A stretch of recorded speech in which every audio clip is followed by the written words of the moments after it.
Broadcasting from the greatest castle in the world, in the county of Lawrence, NCTV45. Hello, folks, and welcome to Meet the Candidate here on NCTV45. Public affairs presentation where we want to get out and maybe answer some questions that come into NCTV45 and have the candidate's view on improving Newcastle. And I'm with Mark Elisco. Mark Elisco is Democratic candidate for mayor here in the city of Newcastle. Welcome, Mark. Hi, Ange. How you doing? Absolutely excellent. And first of all, let me welcome you to NCTV45. I thank you for being here. I'm glad to be here. I talk a lot faster than you. I'm going to let you know that. That's fine. A lot faster. That's okay. You know, I'm more like I'm changing pictures, and I want that guy to get every chance of warm-up that he can get. Yeah, full disclosure here. We're baseball fanatics. People should know that. We study the game more than the average person should. I'm glad you said that because, you know, I did get an email. And before we get into everything else, we were up at the Hoyt. They had to meet the candidate. Uh-huh.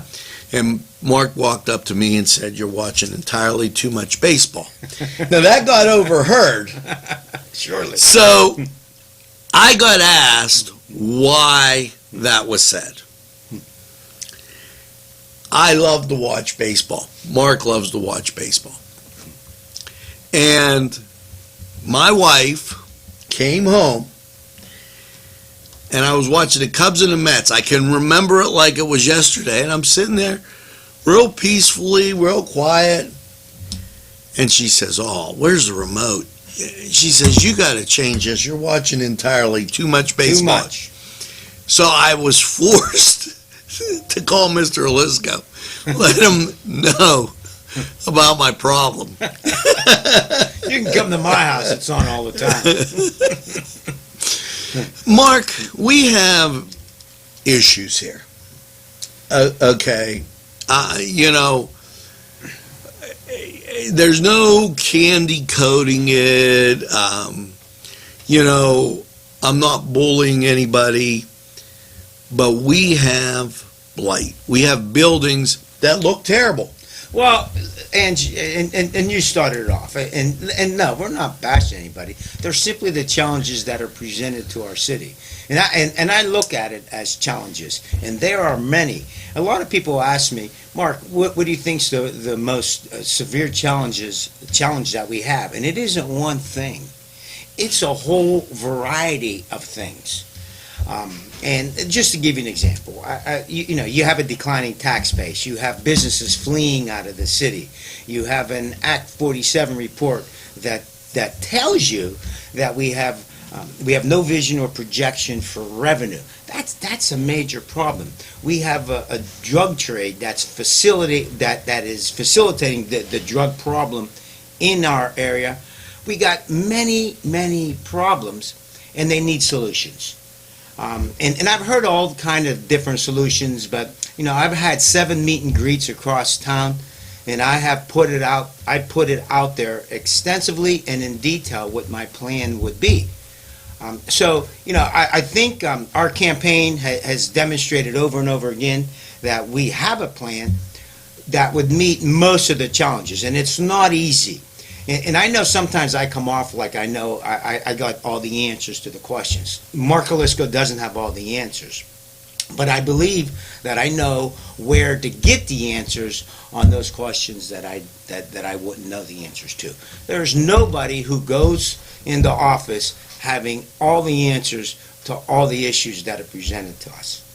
However, I believe that if you put around you, I've learned this in coaching, Ange. We've all coached, and I coached. And what I learned in coaching, which was so true, was that if you want to be successful as the head man, put people around you who are better than you.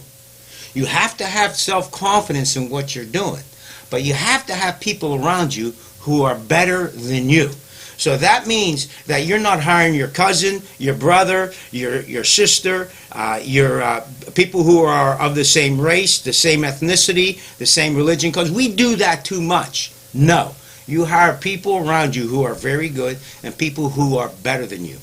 I've coached number of baseball teams throughout my life, and the people that I put around me were better than me. And that's why those teams were successful. When I was a principal for 30 years up in the Newcastle School District. The reason that I believe my schools were successful is because I'm convinced I had the best teachers around. They were phenomenal teachers. They did the job day in and day out, and they'd run through walls for me as a principal. That's why my school was successful. So this is the same thing. That ingredient doesn't change just because you're running a municipality. Put people around you who are better than you. People around you who will know answers to questions that you may not know. That's the key. That's the ingredient to be successful. Now, I know what the challenges are of this community, and they're not going to be easy, Ange. They're not. However, you've got to go at it 24 hours a day, 7 days a week, find a plan, work the plan, and do not get moved off of your course when you know you're making progress. I think we do that too much. Yeah. Just go at the plan, go at the problem, go at the challenge, and attack that challenge. Attack it hard until you get it done. And that's who I am, and that's what I believe I bring to the table. So we'll see how it goes. I want to go back one step, if we could. For those who don't know you, tell them how long you've been in public service. Yes.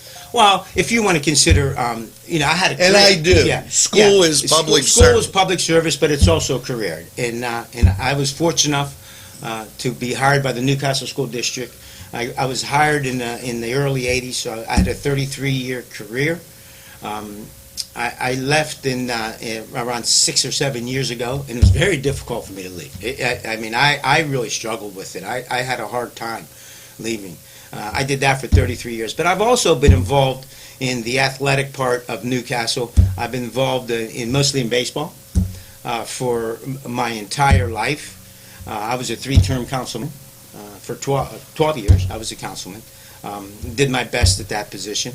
So I've been always involved in the community in a different variety of things. So this isn't my first rodeo, I can tell you this. I'm kind of used to the public eye. And that's the point I wanted to get back to, is the fact that you know the community. You just didn't ride in here and say, oh, geez, this is a problem. It's easy to come from the outside and say, geez, there's a problem here. And that's interesting that you say that. Mark Elisco deciding to run for mayor was not a whim. This isn't something that I decided to do 6 months ago because I need a job. That's not me. I've been campaigning and working for this office for the last 5 years. I have studied extensively what the issues are. I have studied extensively what the possible solutions could be. This is not something that I decided to do 5 months ago. This is something that I've been working for 5 years. 5 years. And another part of it is, political campaigning puts you out of your character. We learned in baseball, and I always go back to baseball because baseball's life. Right. We learned in baseball that there's 2 types of ball players: those who are humbled and those about to be made humble. Mm-hmm. Life is the same way. And I like to believe that I'm a humble guy. However, when you're campaigning, you have to show where your strengths are over the other candidates. That means you got to stand up there and pound your chest. That's actually out of character for me. However, you have to do it. Yeah. You got to do it. Well, people want to know some basic things. Is he going to be there? Sure. And that's very important, because there are some people, I'm going to say it right here, that there's nobody obligated to come here. Yeah. I'm a small business in Newcastle, Pennsylvania, that provides, I think, a relatively good service to the city and county. Information, no doubt. That being said, okay, people want to know, when I pick up the phone and call, is there going to be somebody on the end of that line? Yes. Yeah, and I think that's most of the battle. And the battle is being there.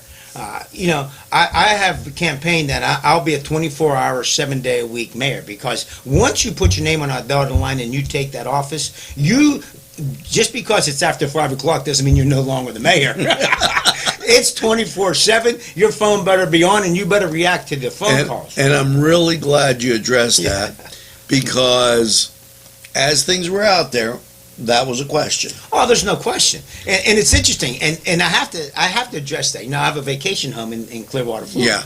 Yeah. And when I retired, obviously 7 years ago, I went there for the winter. So, the critics went out there and said that I live in Florida. That's a great. You know what? I applaud them. It worked 4 years ago. It isn't going to work now. But just because I have a vacation home in Florida doesn't mean that I live in Florida. Let me give you an example. I had that place when I was a principal in Newcastle. I had it, but yet I retired with over 300 sick days and vacation days unused. What does that tell you? That tells you that I go to work, and when I commit to something, and listen, it's actually funny, because the people that know me, that they know I'm very anal. They know that, and they find it humorous that people don't think that I would be a full-time mayor. They find that so humorous, because it's actually hilarious. I'm an anal guy. When I get involved in something, I'm like a shark. I'm not leaving go. I'm going after it. I don't quit. And I've said this 100 times in my campaign. I don't take no for an answer, and can't isn't in my vocabulary. When I put my name on that dotted line, and you're going to make me the mayor of this community, you better believe Mark Elisco is going to be there all the time, and Mark Elisco is going to be relentless in his pursuit to bring better things to this community. Now, in the scope of transparency, and I took some heat, and a matter of fact, you asked me why I didn't continue. And sometimes it becomes, it's a daunting task what we do here. There's so many activities. When I carried city council meetings, we had a lot of people watching them. Yeah. Do you have a problem with city council? Of course not. When I was on council back in the late 80s and early 90s, that was brought up to us. I think Westminster had a TV station that wanted to do it, and we were all for it. But actually, some members of council didn't want to do it because they believed that there would be political grandstanding there. But I was under the opinion that there's no harm in it. There really isn't. And unfortunately, social media is now the big thing of why people are viewing, and the way people are viewing almost everything. So if you are just limited to the newspaper, not to discourage the newspaper, I'm a guy who reads 3 newspapers every single day. I guess I'm a dinosaur. But if you are limiting only to the newspaper, what goes on in city council meetings, you're only reaching a small demographic of people. So, with that said, yes, social media should be there. They should be filming the city council meetings as well as all government meetings. They should be doing it. And NCTV45, I want to be clear on this. We went in, we recorded the meeting and aired it live, but we did not editorialize, and I won't editorialize on those meetings. I think those are highly important to educate the public. Well, there's no question, because there's a segment of our population that just gets all of their news by social media. And so you have to address that demographic. You have to. So yes, and it's about time. Part of it, I say this all the time, I'm going to drag Newcastle into the 21st century. And part of it is that. And we don't do it. We don't do it. Now, stepping back from that, let's talk about the issues that we have. First of all, streets. Yeah. You can play 18 holes of golf on almost any street in the city. Yeah, and everywhere I go, actually, I got a number of phone calls yesterday. Mark, hit the streets. Mark, hit the streets. Mark, hit the streets. Well, we have been hitting the streets, but and they are a mess. And our opinion is that without business people and investors having a safe and good-looking infrastructure as far as the streets are concerned, they have no confidence in your leadership. So we're going to have to take out a bond to do the streets. When I was a city councilman in 1992, we paved 102 miles of streets. So that process is still available today. And there's also a very good program initiated by Governor Wolf, and I talked about it the other night at the Confluence. It's called Restore Pennsylvania, which has dollars in it for blight, to handle blight, Yes. and infrastructure improvement. But here's the thing: you have to go and get it. You got to go and get it. You got to go out there. You have to have contacts in Harrisburg, and you have to go get those monies. And I said this before. I will sleep in that governor's office until he sees me or points me in the right direction of who to see and to properly apply for those monies. They're out there. We need it desperately. And when Governor Wolf in August, when he was down in Larry Kelly's office, as soon as he walked in, I grabbed him and I said, "My name's Mark Elisco, and you're going to get to know me very well." And he looked at me and said, "Really?" He didn't know who I was from Adam. You're right. But I just wanted to and before I got to say anything else, a few people grabbed him. But he probably thought I was kidding him, and he probably thought, "Who's this crazy guy coming up to me?" However, he's going to find out who I am. I can tell you that. Now, we have some people that I'm going to use the word negligent. And the one thing that I can't take is negligence about your property. And you buy something, you throw wood on it, and you use it as a tax write-off. Yeah, and we see that all over the community. There are people who are buying homes who simply aren't responsible property owners, and you have to be able to point them out. And you have to, before they buy, you have to put timelines on what they have to do. 3 months you do this, 6 months you do that, and if they don't do it, you harass them horribly. I met with the Landlords Association, and one of the landlords there had the audacity to ask me. Here's the question he asked me. He said to me, "Mark, what are you going to do if I buy a home and I don't have the money to remodel that home and it continues to deteriorate?" He had the audacity to ask me. And here's my opinion.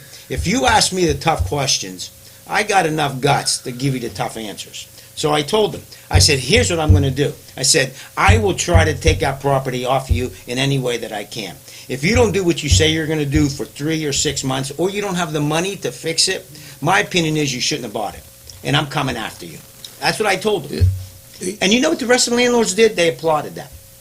The rest of the landlords applauded that. And it's only fair. And I do want to bring up, I brought this up to a city councilman, and it got shot down. And then a lot of times I'll say something, then about 3 weeks later it comes up in an article. I asked about recruiting people to the city. Mhm. Good, middle-income people. Now, they had an article in the Wall Street Journal concerning this, and I asked a city councilman to explore that. Mhm. And they shot it down. They said, Well, you have to explore all options, and I addressed that Tuesday night. And here's what I addressed. I went out and I said this, and this information came from the Real Estate Association. And I've been informed that in the last 10 years, our property values in many of our homes have gone down 40%. So if you take a look at that and you think about that figure, what's going to happen is that pretty soon the taxes on your home is going to be more than your home is valued at. That's a major issue. But what our plan is very simple. If you go through history, you find out that the renovations and how to produce revenue is through construction. There are 341 vacant lots in our community. I believe that we should be building small homes on these vacant lots. I love these older homes that we have, especially here on the North Hill in the historical area. However, they're obsolete. Families are smaller today. You know, those homes were conducive at the time for large extended families. We don't have large extended families for the most part. We have small families. We have, you know, maybe a single mother or a nuclear family with a mother, father, and one or two kids. So smaller homes is the way to go. The second problem we have is that we have a tax abatement program on all the construction in 5 years. That actually exceeds the extension that we have on Act 47. The Act 47 is a 3-year program. If you have a 5-year abatement program on all construction, they're not paying taxes for 5 years, yet your Act 47 extension is only 3 years. Does that make any sense? That makes zero sense to me. So your abatement program must be torn down. It must be lowered to 3 years.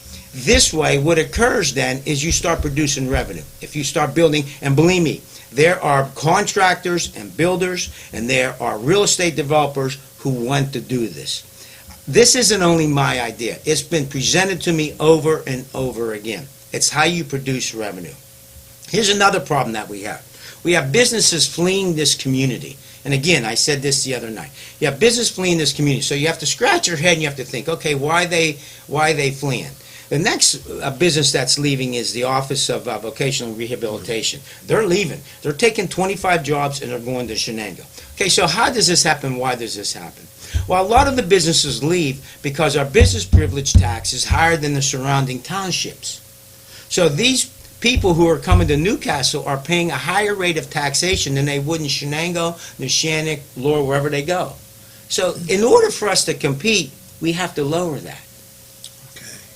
I mean, those are solutions that I think are workable, and I think they would be beneficial to us. Now, again, I'm not naive.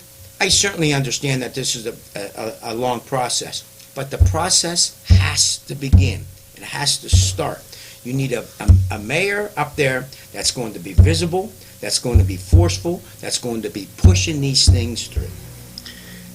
Mark, and I do want to address something as a small business and a person that is in the city a lot.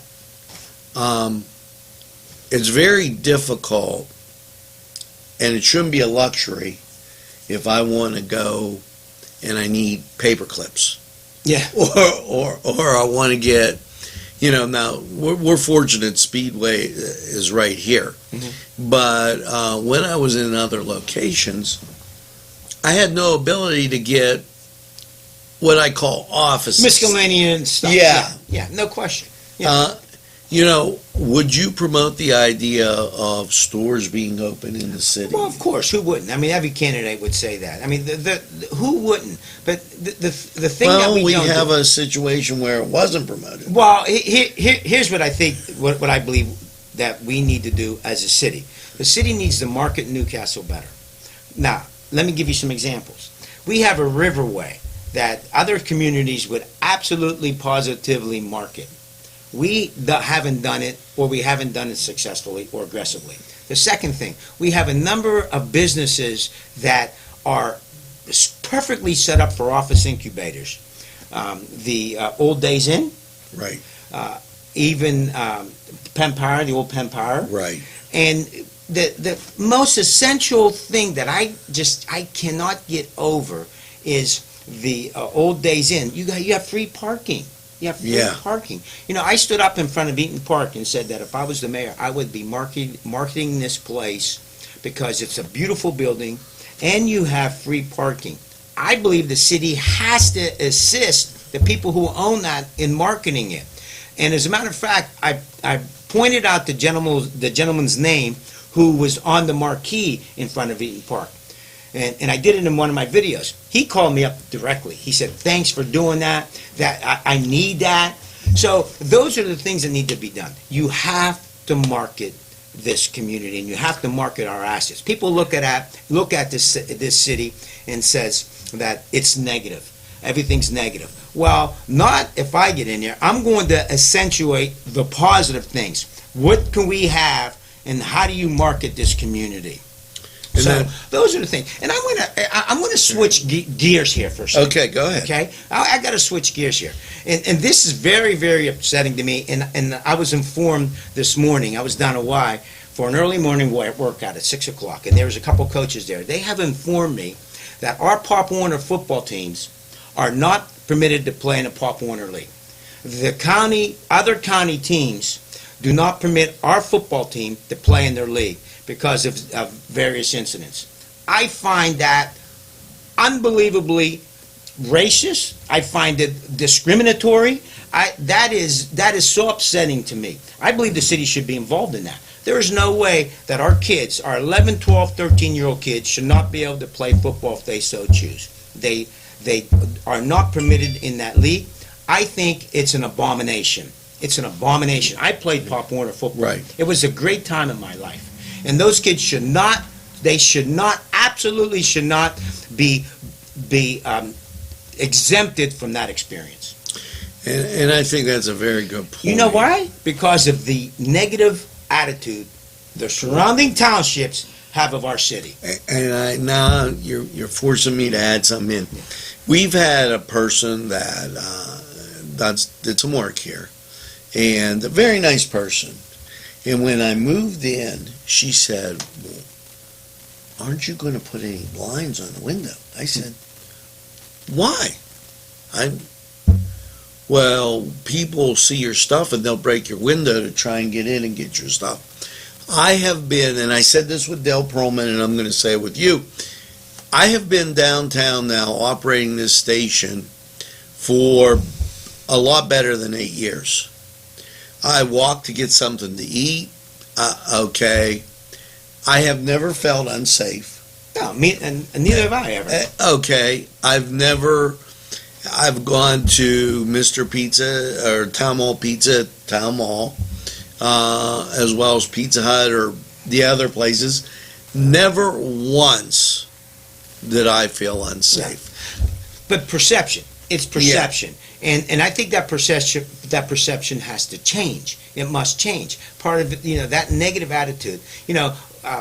Again, when I was coaching, I took over the baseball program 3 or 4 years ago, and it was an attitude of losing, a culture of losing.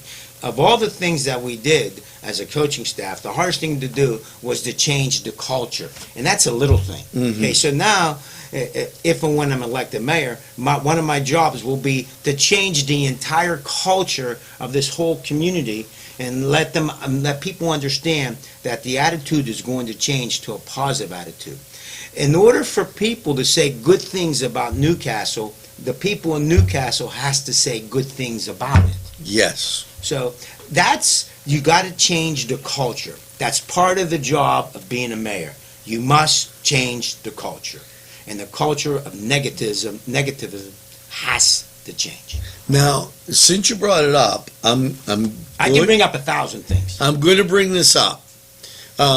We get down here real early in the morning. I know you do. Do a lot of work, and we would go have breakfast. Yes. Eden Park is closed. Yes. There seemed to be no involvement. You have one real restaurant downtown. You have Domino's Pizza. They're in China Banquet. Yeah. And you have Hazel's. Yeah. But for breakfast, Hazel's. You have Hazel's. You're a little. Which is a great place. Great place. Yeah. Can we assume, or can we say that you will be proactive in not letting something like that happen again? Where Eden Park, a real good restaurant, I didn't see any reach out by anybody. It was just blindsided, and it was if it was known in July, mm-hmm. but it wasn't brought up until January 30th. There's two things to that, and I think first of all, a lot of those decisions are made on a corporate level. It's like a big organization like Eden Park, but that does not mean that the city should not be involved. There's two things to that, and first of all, the city should be involved every step of the way. I believe that the Eden Park Corporation had a duty to inform the city every step of the way of what their problems are, what their issues are, and the city has a responsibility to make those things public and assist in trying to keep them here. But if you can't keep them here, then the next responsibility of the city is to market it immediately. Immediately market it. Go to investors and say, hey, listen, I have this building here with free parking. This is a beautiful building. Come in and talk to me about what you may want to do with this. But you have to go out and see those people. You got to call them. You got to bring them in. And they have to have confidence in your leadership and ability. They have to have that. And I think that's lacking. I think a lot of businesses and a lot of investors, potential investors, lack confidence in the leadership of this community. They just do. And I think that I believe that I'm going to change that. That's why I'm running. And I appreciate that. So we've touched on blight. Yes. We've touched on the roads, and we've touched on bringing business in. You said you're a full-time mayor. I just want to recap. 24/7. He's going to be there, and transparency. NCTV45 would be invited to broadcast those city council meetings. Of course. Okay. And those are very important topics. The last topic, code. Yes. Yeah. And code again is that's associated with blight, and they need help in a lot of areas. Obviously, the first thing you can say is you'd like to have more manpower, but the fiscal restraints of the city is not going to permit that. So the second thing is you need monies to handle blight in the appropriate fashion. And there are monies available, as I said, Restore Pennsylvania, but you have to go get it. Okay, so let's assume that I become the mayor, and what am I going to do with code enforcement? The first thing I would do is I would sit with all the code enforcement people. Anthony Chaffee, I believe, is the director there. I would sit with him and find out exactly what they're doing. And then I would look at ways to do whatever they're doing better. We used to do that at school when I was a principal. How are we delivering lessons? Okay, we're delivering lessons in this manner. Okay, now how can we deliver lessons even better? And those are the things how you have to brainstorm. How can we deliver code and deliver results better? I actually said in my, there's a great, we had a major discussion in one of my meet and greets. One of the ways of doing it is that obviously the city's divided in wards. Now, there are a lot of good people throughout these wards. I've been to different cleanups. There's some great people who want to get involved. So if you have ward captains in each precinct that come to you bi-monthly and say, look, this house is a priority, this is what we need, this is what we done, this is what has to happen. They give you a running list of some of the homes that are deteriorated. What does that do? At least it gives you a plan. What did it cost you? Nothing. And I want to be fair. This question I brought up to the mayor, and I'm going to bring it up to you. When you ride down Washington Street, when you ride down Croton Avenue, there are trees physically laying on power lines. Yeah, I see it. Okay, there's a great concern. First of all, if that falls during a storm, somebody could get seriously hurt. Oh, sure. Okay. Not to mention the power outages, the damage to vehicles, cars, and the numerous other things that could occur. Can that count on being addressed? Well, yeah, actually, it's a dual responsibility. The city has responsibility to look at that and see that it's a major problem and address it immediately. But it's also the responsibility of Penn Power, too. Penn Power does it as well. So you have a dual responsibility there. So whenever you see that and it's reported, then the city has to get on the phone with Penn Power and you have a collaborative effort to address those things. And actually, we should have collaborative efforts with other entities. We should have a collaborative efforts with the Newcastle School District. We should have a collaborative effort with the Pennsylvania National Guard. For instance, let me give you an example. I went down to watch the Newcastle JV baseball team play. If you go down Frank Avenue, down Extension, Right. Cascade down there, Extension, Right. it looks like people threw hand grenades on that street. Right. Okay. Now, everybody said, well, that's a side street. It goes down to Cascade Park. Well, guess what? There's a lot of ball games being played down there. Right. So people are driving down there. So why is not the city meeting with, National Guard uses that street too. Right. Why aren't you meeting with the National Guard, who will like to get involved in the community? They did it in other cities and assisted in demolition. So why are we not meeting with the National Guard? Say, hey, let's put let's put a collaborative effort together to address this problem on the street. Is it a main street in Newcastle? Of course not. But you still have a responsibility to fix that street because it's being used. Right, and I will add one other thing. There is a playground as you go into that complex, and these are all things that could be fixed up if addressed to the right people that would may be interested in getting involved with that type of thing. Now, Mark, in closing, what would you have to say to the electorate? Well, I just would like to say that I've been out campaigning every single day. If I haven't met you, I still got 18 days to meet you. We have been, we sent out a mailer last week. We have 2 more mailers to go that we're sending out to over 3,400 voters. I had 7 meet and greets, as I stated. We're knocking on doors. We did the east side. We're going up to the North Hill in the 7th Ward, coming up here shortly. And that's about it. I hope to meet everybody. I'd like to get my message across as much as possible. It's very difficult to reach everybody, but if you and we do it through social media. I have a website, and we've put out a number of videos. But there's a great number of people where you have to go knock on their doors, and that's what we're doing. Well, Mark, I want to thank you and for coming in, addressing the issues that concern us all here in the city of Newcastle, and we wish you best luck in your run. Angelo, thank you for having me. I enjoyed it. For mayor, and feel free to come back again and enjoy this. I've offered to the mayoral candidates, but also I've offered as if it's a full-time job.